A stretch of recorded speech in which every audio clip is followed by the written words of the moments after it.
What is Mulakkaram?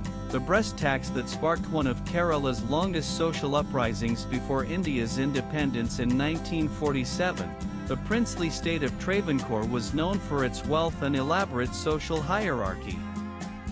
But beneath the prosperity lay a rigid caste system enforced through some of the most bizarre and humiliating taxes ever recorded in the subcontinent.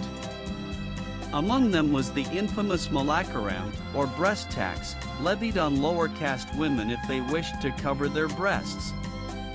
Other unusual levies included Tilakaram, a tax on covering the head with a turban, and Mishakaram, a tax linked to growing a mustache. These taxes, historians say, were not just about revenue collection but about reinforcing social inequality.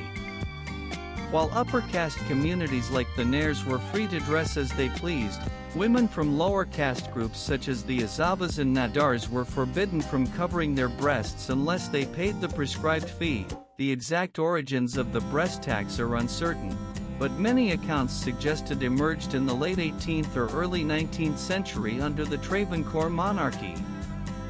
At the time, the state imposed more than 110 different taxes, some on livelihoods, such as net tax for fishermen, and others targeting personal appearance. Enforcement was often cruel. An appointed official, known as the Parvathiyer, would visit homes to assess the tax. If a woman could not pay, she was forced to remain bare-chested in public. Those who protested faced violence or punitive action. Some reports even claim the tax rate was decided based on the size of a woman's breasts, a process that stripped away dignity and privacy. Though historians differ on its precise duration, most agree the breast tax was strictly enforced between 1800 and 1859, peaking under King Srimulam Thirunal. Some sources suggest it continued in pockets until as late as 1924. The policy triggered one of Travancore's longest social movements, the Channa Rebellion, or Maru Miracle Samram. Beginning in 1813, Nadar women demanded the right to cover their breasts. The agitation turned violent in 1822 when upper caste men attacked Nadar women, tearing their clothing and subjecting them to physical and sexual assaults. In 1829, British missionaries secured partial relief for Christian Nadar women, allowing them to wear blouses, but still not in the same style as upper caste women. Hindu Dalit women were excluded from even this concession, and sporadic violence persisted. The struggle lasted more than 4 decades.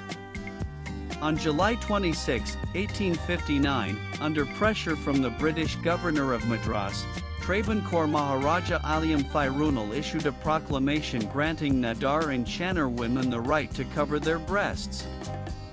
It was a victory that came after years of humiliation, arrests, and bloodshed. Perhaps the most poignant tale from this period is that of Nanjali, an Azava woman from Cherthala.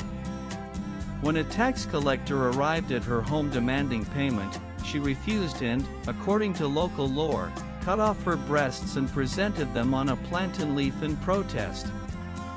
She bled to death, and her husband, overwhelmed with grief, leapt into her funeral pyre. The story of Nanjali, however, remains disputed. While popular in oral tradition and featured in modern works of literature, some historians argue there is no documented evidence of her existence, suggesting the account may be symbolic. Still, for many in Kerala, her name is synonymous with resistance. Travancore's caste-based dress codes extended beyond women. The Tilakaram, or head tax, forbade lower caste men from wearing turbans without paying a fee. While some scholars believe it was more a form of standard revenue collection than a strict clothing ban, in practice it reinforced caste hierarchy. Similarly, the Mishakaram or mustache tax symbolically marked status. In a society where facial hair was considered a badge of honor for high caste men, a lower caste man growing a mustache could be fined. Folklore tells of one such man who refused to pay, sparking a local rebellion that forced authorities to scrap the levy. Swipe left for next. Video while outlets such as the BBC and the Hindu have documented the breast tax, academic consensus remains divided. Some historians point out that in Kerala's tropical climate, breast covering among women, irrespective of caste, was not the norm until the mid-19th century. Others argue that the so-called breast tax may have been a broader clothing or poll tax that later became exaggerated in popular memory. Regardless of its exact form, these taxes reveal how deeply clothing, personal grooming, and bodily autonomy were bound to caste identity in Travancore. The Channer Rebellion and the eventual abolition of these levies marked the slow erosion of these discriminatory customs, though the scars of that era remain etched in Kerala's soul.